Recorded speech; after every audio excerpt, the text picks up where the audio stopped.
achieved.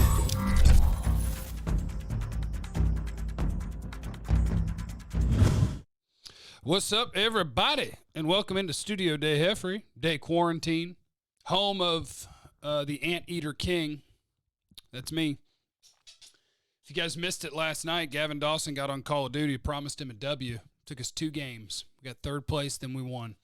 Shout out to Prospect, the greatest Call of Duty player of all time, for carrying us to the dub. I want to talk about the Cowboys and the NFL draft today, and the topic that I want to hit on is draft tiers. I saw Todd McShay's draft tiers yesterday, and I decided, hey, that's a great idea. Thank you, Todd McShay. Now let me do mine to help the Cowboy fans out, because I believe what we can do with this is we can use these draft tiers to decide what should the Cowboys do when they're on the clock at number 17. So here's the way I want to do this. Obviously, you would like to draft from tier 1. Will that be possible? Probably not. Can you draft from tier 2? Maybe. But let's just walk through this really quickly so you can get a handle, and this will give you some of my draft rankings, although I did tweet out at some point my board that you could just look at and you could see my rankings. Now, tier number 1 in this year's NFL draft, whereas Todd McShay said it's Chase Young, the end, I disagree.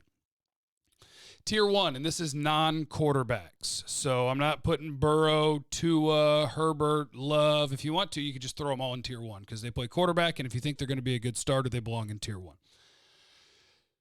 Chase Young, Ohio State D-end. Jeff Okudah, Ohio State corner. Isaiah Simmons, Clemson linebacker.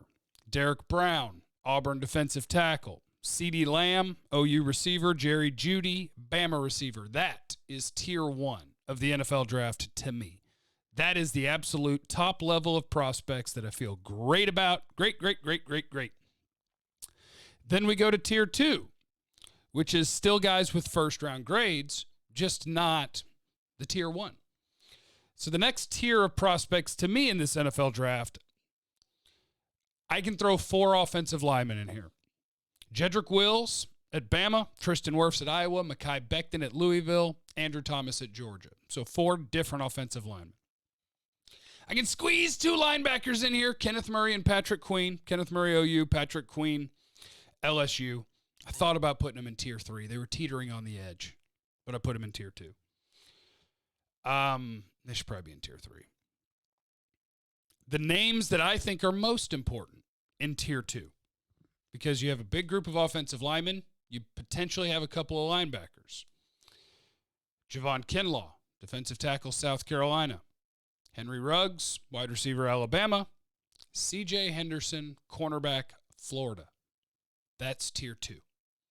So there are enough names here that you should be able to get somebody from that group when the Cowboys are on the clock. The problem is, what if the guy that you can get when you're on the clock is not from that group of 3, Kinlaw, Ruggs, C.J. Henderson? How likely is it that the Cowboys are going to be willing to use a first-round pick on the linebacker? Depends. How is Slayton Vander Esch? Don't know.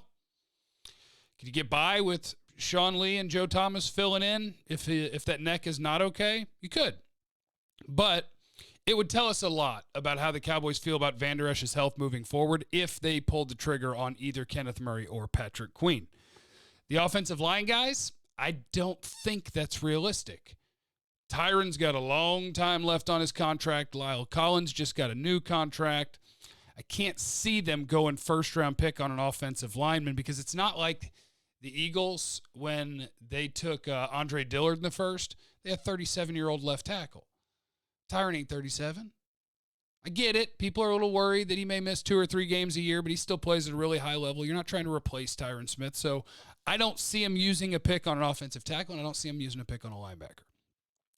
Which means the player names in tier 1 and tier 2 that I care about: Chase Young, Jeff Okudah, Isaiah Simmons, Derek Brown, CeeDee Lamb, Jerry Jeudy, Javon Kinlaw, Henry Ruggs, C.J. Henderson. If those 9 names are gone, and it's very possible that they could, then I think the tier system is telling me that Captain Trade Down rides, baby. Because tier 3, here's tier 3 in the NFL draft. Denzel Mims, wide receiver, Baylor. Jalen Reagor, wide receiver, TCU. Christian Fulton, corner, LSU. Trevon Diggs, corner, Bama. Jeff Gladney, corner, TCU. Damon Arnett, corner, Ohio State. Noah Igbenogany, corner, Auburn. A.J. Terrell, corner, Clemson. That's a lot of corners. Grant Delpit, LSU safety.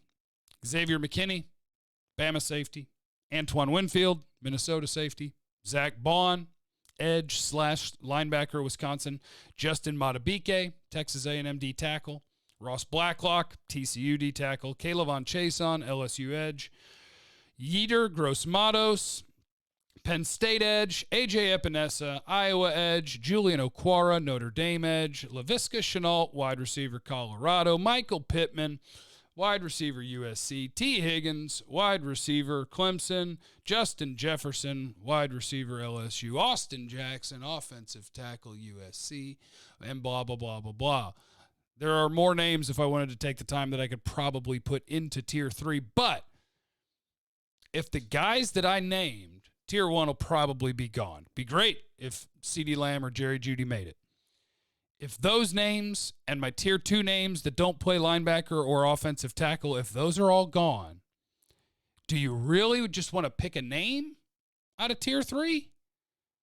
When I got 30 guys in Tier 3 that I consider in the same sort of group of prospect? No, you don't want to just pick one of those. You want to trade down. You want to add value. This is why Team 40 Burger, this is why that's still a thing for me, because I think the best odds of any of the guys from the top 2 tiers being there that don't play linebacker or offensive tackle, the best odds, I think, is one of the top 3 wide receivers. CeeDee Lamb, Jerry Jeudy, Henry Ruggs. If one of those is there, why would you trade away from that? On a team that only has 2 wide receivers at the moment, why would you trade away from a guy when you need a starter? Because you'd like to use resources on defense? Sure. They still got cap space. They still got other picks. You can do defense other places. Don't force it. I don't want them to force it and say, oh, we're taking Xavier McKinney because he's a good box safety and he fits here, so we're taking him at 17. Not if you got him in Tier 3 and there's a Tier 2 guy on the board. No, sir. Jimmy Johnson wouldn't have done that.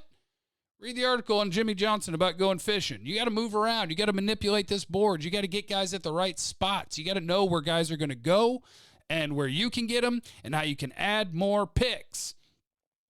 Because what I would do is if Chase Young, Okudah, Simmons, Brown, Lamb, Jeudy, Kinlaw, Ruggs, Henderson, if they're all gone, let's call Minnesota. They got 2 first-rounders. Is there somebody left on the board that they really like? Is one of those 4 offensive tackles there for them? Is there a team with a linebacker need that wants to come get Patrick Queen or Kenneth Murray or Zach Bond? Is there a team that would like to move up and do that? Get on that phone. Because then you can move down, and once you've moved down, you can pick, you want a corner? Because I do. I want a corner. This team is downgraded at corner bad so far this offseason. So get into your Tier 3 guys. Somebody's joined my Call of Duty game. I can hear them talking through my TV. I didn't even realize it was turned on. Get down there and in the late part of the first round and then figure out your preference between Christian Fulton and Trevon Diggs and Jeff Gladney and Damon Arnett and Noah Igbenogany and A.J. Terrell. Figure out your preference of those guys. Or go get Grant Delpit at the end of the first round. Or go get Xavier McKinney at the end of the first round. Maybe even a pass rusher at the end of the first round. Gross-Matos. Maybe Epinesa. Maybe Okwara.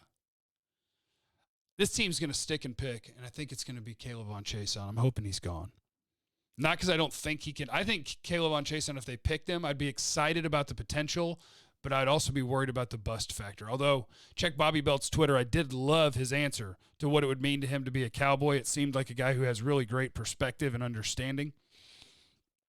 But you get into Tier 3 because you're already there. If you're at 17 and you're picking out of that group, add a pick. Because now maybe I can get a couple of guys out of there. Maybe I can go Jeff Gladney, TCU corner, or Trevon Diggs. And then maybe I could also get one of my safeties, Delpit, McKinney, Winfield. And I can start playing that game. I can start moving around the draft. So that's the tier system that I've been looking at here for the NFL draft. I thank you guys for stopping by. Studio Day, Heifer Day, Quarantine Day, Call of Duty, Jeffrey Machine Day, Anteater King. And I'll catch you guys on the radio. Remember, leave in the comments if there's something you'd like to talk about tomorrow. I'm trying to make sure that that I'm getting these videos done because I know quarantine, I know being at home and social distancing can be tough. I know that because at times it's tough for me, tough for Amanda. Her and I do some Instagram lives sometimes randomly when we're really bored and feeling lonely just to try to interact with people. So check me out on Instagram. What's my Instagram name? Time for Jeffrey, I believe. It's also my name on Twitch, although my Twitch is broken. So I think I'm going to be streaming my video games here on the YouTube page. YouTube.com/Jeff Kavanaugh. Subscribe to that. And check 1053thefan.com every day. See you guys in a bit.